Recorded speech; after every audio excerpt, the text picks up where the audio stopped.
اس رب العزت کے لیے جس کی طرف ہم سب کو لوٹ کر جانا ہے اور جس کے حضور ہم سب کو ایک دن پیش کیا جائے گا۔ ویورز، امریکہ سے اب تک کی سب سے بڑی خبر یہ ہے کہ ڈونلڈ ٹرمپ نے کیپٹل ہل واقعے میں سزا پانے والے تمام افراد کے لیے معافی کا اعلان کر دیا ہے۔ ایک ایگزیکٹو آرڈر کے تحت اس عام معافی کا اعلان کیا گیا۔ اوول ہاؤس میں ٹیبل پر ڈونلڈ ٹرمپ موجود ہیں، ان کے سامنے بہت ساری ایگزیکٹو آرڈرز کی فائل تھی، میڈیا بھی وہاں پر سوالات کرتا ہوا آپ کو نظر آئے گا، اور ڈونلڈ ٹرمپ نے اس فائل کے اوپر دستخط کیے اور پھر میڈیا کے سامنے وہ فائل رکھی جس میں یہ اعلان کیا گیا کہ وہ تمام لوگ جنہیں سزا سنائی گئی امریکہ کے جسٹس سسٹم کی طرف سے اور بائیڈن سرکار اور ڈیپ سٹیٹ کا جو رول تھا، obviously اس فیصلے کے بعد اب وہ رول ختم ہو گیا، اور وہ لوگ جنہیں سزا سنائی جاتی ہے ان کی تعداد 1500 کے قریب بتائی جا رہی ہے۔ اور ڈونلڈ ٹرمپ نے جو ایک لفظ استعمال کیا ان تمام لوگوں کے لیے، گریٹ ہاسٹیجز،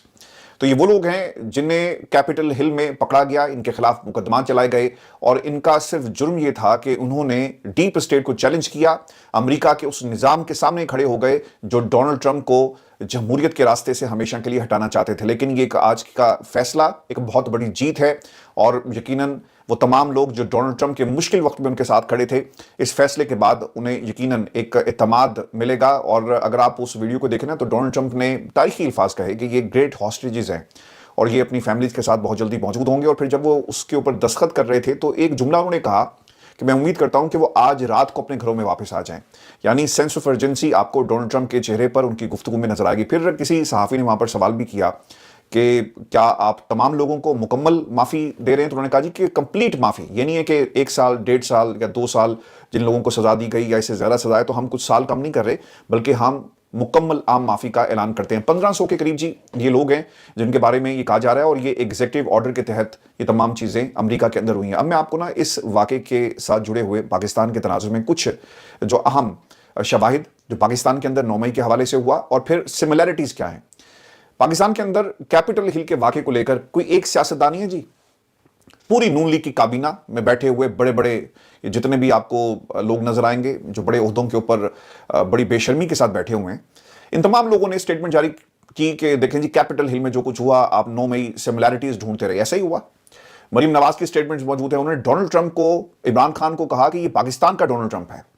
اور پھر اس کے ساتھ ساتھ امریکہ کے اندر بیٹھ کر ہمارا فورن منسٹر اس وقت کا بچونگڑا زرداری خاندان کا وہ بچہ کیا کہتا رہا کہ جناب جمہوریت کے راستے میں اس قسم کے واقعات ان کو آپ کیا کہیں گے، ایک حوصلہ شکنی ہونی چاہیے، ان کو روکنا چاہیے، تمام باتیں کرتا رہا۔ لیکن ڈونلڈ ٹرمپ نے آج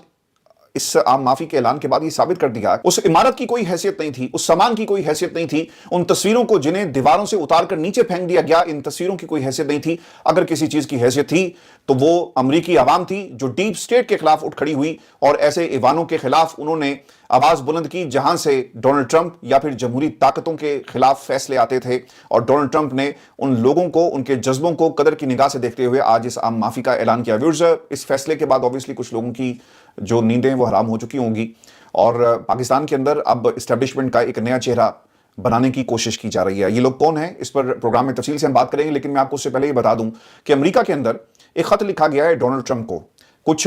صحافی جو پاکستان میں صحافت نہیں کر سکتے، کچھ امریکہ میں موجود ہیں، کچھ یورپی ممالک کے اندر ہیں، اور انہوں نے ڈونلڈ ٹرمپ کے نام یہ خط لکھا جس میں پاکستان کے اندر جو 9 مئی 26 نومبر اور پھر اس کے ساتھ ساتھ 8 فروری کو جو کچھ ہوا ان تمام واقعات کے حوالے سے ایک پوری ٹائم لائن ڈونلڈ ٹرمپ کی ٹیبل پر رکھی گئی ہے۔ پاکستان کی اوورسیز قیادت کی طرف سے یہ ایک انتہائی اہم قدم ہے، اور ڈونلڈ ٹرمپ کو یقین دہانی کروائی جا رہی ہے، یاد دہانی کروائی جا رہی ہے کہ جس جمہوریت کے لیے آپ نے اپنے ملک کے اندر کوشش کی، ہمارا بھی پاکستان کے اندر وہی حال ہے، اور ہم بھی جمہوریت کی بقا کے لیے اس وقت کوشش کر رہے ہیں۔ ایک چیز جو بڑی امپورٹنٹ تھی اس خط کے اندر کہا گیا کہ عمران خان کو بائیڈن انتظامیہ کی حکومت نے اقتدار سے بے دخل کیا، اور بائیڈن حکومت کیا کرتی رہی کہ جو ممالک ان کی بات نہیں مانتے آپ وہاں پر رجیم چینج کرتے ہیں، وہاں کی حکومت کو توڑ دیا جاتا ہے، اور پھر ایک لیگل کور کے ذریعے یعنی ایک تاثر یہ دیا جاتا ہے کہ جو کچھ ہوا وہ قانون اور آئین کے مطابق اس ملک کی جو سب سے مقدس کتاب ہے، کانسٹیٹیوشن ہے، اس کے مطابق ہوا، اور اس میں امریکہ کا کوئی کردار نہیں۔ آپ اسٹیٹ ڈپارٹمنٹ کے اندر جب بھی کسی سے سوال کریں نا، جتنی بھی پریس کانفرنسز ہوئی کہ عمران خان کی رہائی، تو وہ یہ کہتے تھے کہ جناب دیکھیں پاکستان کا نظام ہے جی، ہم کچھ نہیں کہہ سکتے، پاکستان کی عدالتوں نے عمران خان کو سزا دی اور پاکستان کے نظام کا ہم احترام کرتے ہیں، یہی سننے کو ملا۔ اور ان تمام مطالبات کو ڈونلڈ ٹرمپ کی ٹیبل پر رکھا گیا کہ کس طرح عمران خان کی حکومت کو پاکستان میں ختم کر دیا جاتا ہے، اور بائیڈن ایڈمنسٹریشن پاکستان میں کیا کچھ کرتی رہی ہے۔ خدیجہ شاہ کا جی بھی ذکر اس کے اندر کیا گیا ہے، شی از این امریکن سٹیزن، اور جس طرح خدیجہ شاہ کو جیل میں ڈالا گیا اس کا بھی حوالہ دیا گیا۔ گیا. 10,000 کے قریب کارکنان اس وقت جیل کے اندر ہیں, یعنی کچھ ہیں ان کو آزاد کر دیا گیا اس واقعے کے بعد. اسٹیبلشمنٹ اور حکومت کی پالیسیز کی وجہ سے اس وقت بھی بہت سے کارکنان, صحافی سوشل میڈیا پر پابندی کی وجہ سے یورپی ممالک اور امریکہ میں قیام پذیر ہیں. اب جی جو ایک اور ڈیولپمنٹ یہ ہو رہی ہے کہ 22 تاریخ کو امریکہ میں جی میری کچھ دوستوں سے بات ہوئی اور 22 جنوری کے حوالے سے تیاریاں مکمل کر لی گئی ہیں, اور first Pakistani global overseas community اور جو ڈاکٹرز ہیں, فزیشنز ہیں, انہوں نے اس سٹنگ کا اہتمام کیا ہے, اور بتایا جا رہا ہے کہ اس میں کانگریس کے جو اراکین ہیں انہیں بریفنگ دی جائے گی پاکستان میں جمہوریت کے حوالے سے, اور جو اس وقت ہیومن رائٹس وائلیشن پاکستان کے اندر کی جا رہی ہیں. اور بتایا جاتا ہے کہ 17 کے قریب کانگریس کے اراکین ان کی کنفرمیشن آئی ہے, اور یہ ایک انتہائی اہم سٹنگ ہوگی جس میں پاکستان کے حالات کے حوالے سے ڈیبیٹ ہوگی, اور انویٹیشن اونلی یہ ایونٹ ہے جس میں پاکستان کی سچویشن کے اوپر تفصیل سے بات کی جائے گی, اور جو اس وقت چیلنجز ہیں جس سے بائیڈن ایڈمنسٹریشن نے پاکستان کے اندر کچھ لوگوں کے ساتھ مل کر کریٹ کیا, اس سچویشن سے کس طرح نپٹا جا سکتا ہے, خاص طور پہ ڈونلڈ ٹرمپ کے امریکہ کے صدر بننے کے بعد. تو یہ ایک انتہائی اہم ڈیولپمنٹ اس وقت امریکہ میں ہمیں نظر آ رہی ہے. ویورز, میں آپ کو یہ بھی خبر دے دوں کہ اب ہو کیا رہا ہے, جو میں نے آپ کو شروع میں بتایا تھا نا کہ پاکستان کی اسٹیبلشمنٹ کا ایک نیا چہرہ تیار کیا جا رہا ہے اور امیج بلڈنگ کا کام شروع ہو گیا. آج فیصل واڈا جو ہیں وہ کافی دنوں کے بعد پاکستان کے ٹیلی ویژن چینل پر نظر آئے, اور پھر ان سے کچھ سوالات کیے گئے. پاکستان تحریک انصاف کیسے ہاری, یہ سوالات پرانے تھے, لیکن انٹرسٹنگ بات یہ تھی کہ ان کے جواب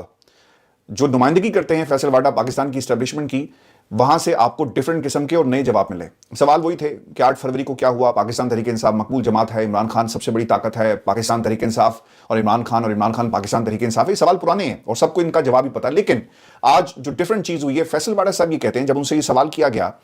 کہ کس ٹائم آپ کو احساس ہوا کہ پاکستان تحریک انصاف جیت رہی ہے اور نتیجے تبدیل کرنے ہیں. اب یہ سوال اوبویسلی ایک ڈائریکٹ سوال ہے, اور کاشف عباسی صاحب نے ہمت کی, فیصل واڈا سے سوال کیا, ان کے اچھے دوست بھی ہیں تو ان کے درمیان اوبویسلی اس قسم کی انڈرسٹینڈنگ ہے, وہ سوال ایسا کرتے ہیں. تو فیصل واڈا نے اس کا جواب دیا کہ یہ تو 8 فروری سے پہلے ہی ہمیں معلوم تھا کہ پاکستان تحریک انصاف جیت جائے گی. یہ کہتے تھے کہ عمران خان یو ٹرن لیتا ہے, لیکن بھائی آپ نے تو پورے کا پورا بیانیہ بدل کر رکھ دیا کہ ہمیں پہلے سے معلوم تھا کہ 8 فروری سے پہلے ہم یہ جانتے تھے کہ پاکستان تحریک انصاف جیت جائے گی. انہوں نے نا ایک بات تو سچ کہی کہ جانتے تھے, لیکن یہ تسلیم نہیں کرتے رہے. یہ مسلسل کہتے رہے کہ جناب پاکستان کی عوام جو ہے وہ زرداری کے ساتھ کھڑی ہے, پاکستان کی عوام پاکستان کی اسٹیبلشمنٹ کے ساتھ کھڑی ہے, پاکستان کی عوام نواز شریف اور اس کی بیٹی کے ساتھ کھڑی ہے. تو انہوں نے فارم 47 کا ایک پورا ڈرامہ رچا. یہ جانتے تھے لیکن اظہار نہیں کرتے تھے, لیکن آج پہلی مرتبہ انہوں نے باقاعدہ طور پہ اظہار کیا کہ جناب ہم جانتے تھے کہ 8 فروری سے پہلے پاکستان تحریک انصاف جیت جائے گی, اور ساتھ ہی ساتھ اس میں نا کنفیشن چھپا ہوا ہے, ڈھونڈنے کی آپ کو ضرورت ہے. اور کنفیشن کیا تھا کہ بھائی ہم نے سب کچھ کروایا, ہم پاکستان تحریک انصاف کا راستہ روکتے, ہم نے لوگوں کے جو کاغذات نامزدگی تھے ان سے چھینے, باہر نقاب پوش کھڑے رہتے, اور جو بھی لوگ نکلتے یا آنے کی کوشش کرتے ان سے ان کی فائل چھین لی جاتی. الیکشن کمیشن کو ہم نے استعمال کیا, ٹریبونلز کے اندر کیسز اگر نہیں لگتے, جو الیکشن پٹیشنز ہیں اس کے پیچھے ہم ہیں, پاکستان کے نظام کو تباہ و برباد کرنے والے ہم ہیں. تو یہ فیصل واڈا کا ایک کنفیشن تھا. لیکن ویورز, چیزیں اتنی سادہ نہیں ہیں. یہ جو سوال میں نے آپ کے سامنے رکھا نا کہ امیج بلڈنگ ہو رہی ہے, پاکستان کی اسٹیبلشمنٹ نا ہمیشہ ایک سیف راستہ رکھ کر کھیلتی ہے, یاد رکھیے گا. ٹریننگ ہمیشہ سے ان کی ایسے ہی ہوتی ہے کہ اگر آپشن اے آپ کا فلاپ ہو جاتا ہے تو آپ کے پاس آپشن بی ہوگا, پھر سی ہوگا, پھر ڈی ہوگا, اور اسی طرح یہ آپشنز کے اوپر کام کرتے ہیں. اور ان آپشنز کے اوپر کیسے کام کیا گیا کہ ہم نے نظام کو کنٹرول کر لیا, عدالتیں ہمارے تسلط میں ہیں, ہم اس کے اوپر مکمل طور پہ قابض ہیں, ججز ہمارے بغیر سانس بھی نہیں لے سکتے. سپریم کورٹ پاکستان میں جس کو چاہیں ہم انڈکٹ کریں گے, سپریم کورٹ کا جج حکم دے گا تو ہم رجسٹرار کے ذریعے اس کو الٹا سکتے ہیں. تو یہ سب کچھ انہوں نے یہ محسوس کیا کہ پورا نظام ہمارے کنٹرول میں ہے. اگر ہم اس اسمبلی کی حیت کو تبدیل کرنا چاہیں, پاکستان کے اندر شہباز شریف کے خلاف تحریک اعتماد لانا چاہیں, اور کسی بھی میٹر ریڈر کو بھی اگر ہم نے ملک کا وزیر اعظم بنانا ہے نا, تو اس کی طاقت بھی ہمارے پاس ہے, کیونکہ یہ جو 63 لوٹا فیکٹری ہم نے لگائی تھی, وہاں سے یہ فیصلہ ہو سکتا ہے کہ سب کو آپ ڈگی میں بند کریں گے. فیصل واڈا ہی کہتے رہے, اور انہیں کہا جائے گا کہ فلاں بندے کو جاؤ, میٹر ریڈر ہے, اس کو تم نے ووٹ دینا ہے اور ملک کا وزیر اعظم بنانا ہے, تو آسان ہو جائے گا. تو انہیں لگا کہ سب کچھ اچھا چل رہا ہے. لیکن ایک چیز یہ بھول گئے کہ پاکستان سے باہر وہ تمام طاقتیں, وہ تمام جمہوری قوتیں, وہ تمام ہیومن رائٹس کی وائلیشنز, واچ ڈاگز جو دیکھ رہے تھے کہ پاکستان کے اندر کیا ہو رہا ہے, ان کو ہم اب کیا جواب دیں گے. سر ایسے نہیں امریکہ میں دوڑے لگ رہی لوگوں کی, کوشش کی جا رہی ہے کہ ملاقات ہو جائے, خبریں آپ کے سامنے آ ہی رہی ہوں گی. وہ کیوں ہو رہا ہے کہ امیج بلڈنگ ہو رہی ہے کہ پاکستان کی اسٹیبلشمنٹ جمہوریت کے خلاف نہیں ہے. پاکستان کی جو سب سے بڑی جماعت ہے وہ عمران خان ہے. عمران خان صرف ہماری کچھ شرائطیں انہیں تسلیم کر لیں تو یہ امیج بلڈنگ ہو رہی ہے, اور ان کو معلوم ہے کہ کل کو اگر ہمارے اوپر پریشر آیا تو ہم تو پہلے سے بیٹھے ہوئے ہیں, اور ہمیں فیس سیونگ مل جائے کہ جناب ہم نے تو عمران خان کو پہلے بھی تسلیم کیا, ان کے خلاف کچھ کیسز تھے, پاکستان کی عدالتوں میں چلے, وہاں سے فیصلے آ گئے, ہم تو اس حوالے سے کچھ نہیں کر سکتے. تو یہ فیس سیونگ پروسیس سے اس وقت پاکستان کی اسٹیبلشمنٹ کو اب کچھ لوگ جو ہیں وہ گزار رہے ہیں، یعنی امیج بلڈنگ کی کوششیں جو کی جا رہی ہیں۔ پھر ان سے یہ سوال ہوتا ہے کہ اگر آپ نے میاں صاحب کو وزیر اعظم نہیں بنوانا تھا تو پھر اتنی دور سے کبوتر اڑانے کے لیے کیوں بلایا کیا؟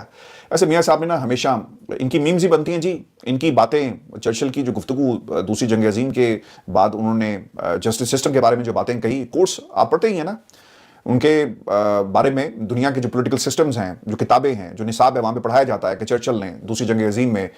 جو آپ کی برٹش نیشن ہے برطانیہ کو کس طرح سے لیڈ کیا، اور ان کا جو ایز اے لیڈر ہیروئزم تھا وہ کیسا تھا، اور وہ کوالٹیز کیا ہوتی ہیں لیڈرز کی، تمام چیزیں پڑھائی جاتی ہیں۔ لیکن ہمارے جو لیڈرز ہیں ان کی ہمیشہ میمز بنتی ہیں، مریم نواز وہ ماں آ گئی ہے، مطلب یار میں تصور بھی نہیں کر سکتا کہ یہ پاکستان کے لیڈر جو ہیں وہ نارسسٹ اس حد تک ہو سکتے ہیں۔ یہ عمران خان کو کہتے تھے کہ جناب دیکھیں یہ بہت بڑا نارسسٹ ہے، لیکن نارسسزم کی انتہا ہے کہ سامنے ایک بچی کھڑی ہے۔ آپ کو کیا لگتا ہے کہ کیا ایجوکیشن ڈپارٹمنٹ کو یا پھر کسی اور ڈپارٹمنٹ کو کہا نہیں گیا ہوگا کہ جناب بچیاں نوں تیار کرو تقریراں، او ماں ساڑی آ گئی ہے؟ مطلب اس سے زیادہ میں نے پاکستان کی سیاست اور پاکستان کے پولیٹیکل سسٹم کی توہین ہوتے ہوئے نہیں دیکھی دنیا میں، سر کہیں نہیں ہوتی۔ ڈکٹیٹرشپ کے اندر بھی ایسا نہیں ہوتا۔ جو ڈرامہ اس وقت پوری قوم کو، سٹیج ڈرامہ، یہ ڈرامہ کوئی ٹریجڈی والا ڈرامہ نہیں ہے، یہ سٹیج ڈرامہ ہے جہاں پہ لطیفے شگوفے آپ کو دکھائے جا رہے ہیں، سنائے جا رہے ہیں۔ اور پاکستان کے اندر ہمارے حکمرانوں کی باتوں کے اوپر میمز بنتے ہیں، ان کی باتیں کسی کتاب میں لکھنے کے قابل نہیں ہیں، صرف میمز بنیں گے، ٹک ٹاک پہ آپ کو یہ تمام لوگ جو ہیں وہ ملیں گے۔ پھر ان سے کبوتر اڑانے والا جب سوال کیا گیا تو اس پر فیصل واڈا نے جواب دیا، بہت ہی اہم جملہ ہے، اور پاکستان کی اسٹیبلشمنٹ یہ خود سے بتا رہی ہے کہ جناب نواز شریف صاحب ہار گئے تھے، پاکستان کی سیاست سے وہ مائنس ہو چکے ہیں۔ اب تو ابصار عالم نے بھی کہنا شروع کر دیا کہ نواز شریف صاحب پاکستان کی سیاست سے مائنس ہو گئے ہیں، ان کے گھر سے آواز آ رہی ہے۔ اور اسٹیبلشمنٹ کا ایک نمائندہ ٹی وی پر بیٹھ کر یہ کہتا ہے کہ نواز شریف اگر اکیلے بھی بھاگ رہے ہوتے تو انہوں نے چوتھے نمبر پر آنا تھا۔ عدالتی وقت کے بعد بھی ان کے کیسز ان کو ضمانتیں ملتی ہیں، الیکشن والے دن کھیل الٹا پڑ گیا اور سیٹیں طریقے انصاف جیت رہی ہے۔ میاں صاحب اگر اکیلے بھی دوڑ لگاتے تو بھی چوتھے نمبر پر آتے۔ بہت زیادہ تضاد آپ کو فیصل واڈا کی گفتگو میں نظر آئے گا۔ 8 فروری سے پہلے والا فیصل واڈا، پاکستان کی اسٹیبلشمنٹ جو اب ان کی امیج بلڈنگ کر رہے ہیں، اور پھر ساتھ ہی ساتھ وہ یہ کہتے ہیں کہ نواز شریف جو ہیں وہ ہار چکے تھے، جتوانے والے ہم لوگ ہیں، یعنی دبے الفاظ میں انہوں نے اس حقیقت سے بھی باقاعدہ طور پہ پردہ اٹھا دیا، اور سیاسی یتیم پوری مسلم لیگ نون ہو چکی ہے۔ اور ایک اور چیز بھی بڑی انٹرسٹنگ ہوئی ہے، میں نے پاکستان میں نے کچھ جو سیکیورٹی ذرائع ہیں، اور ہر صحافی کا جی کسی نہ کسی لیول پر کوئی نہ کوئی تعلق ضرور ہوتا ہے، کیونکہ پاکستان کے اندر جن لوگوں کو عوام سنتی ہے ان کے ساتھ یہ تعلق ضرور بنایا جاتا ہے یا خبر ان تک پہنچ جاتی ہے۔ کچھ لوگوں نے مجھے یہ بتایا کہ مریم نواز کو باقاعدہ طور پہ یہ کہا گیا ہے کہ آپ عوام کے درمیان مقبول نہیں ہیں۔ آپ نے اس حوالے سے اور بھی خبریں سنی ہوں گی، لیکن جب میں نے اس حوالے سے دریافت کیا تو پتہ ہی چلا کہ مریم کو باقاعدہ طور پہ یہ میسج دیا گیا کہ آپ کی مقبولیت کا گراف نیچے جا رہا ہے۔ اچھا، اب اگر یہ گراف اور یہ جو انہیں بتایا گیا، جہاں سے بتایا گیا ہے، اگر وہ نہ بھی بتاتے تو یہ ان کے گھر میں بھی بات ہو رہی ہے کہ پاکستان مسلم لیگ نون کا گراف بہت نیچے جا چکا ہے، عوام ہمیں ایکسیپٹ نہیں کرتی۔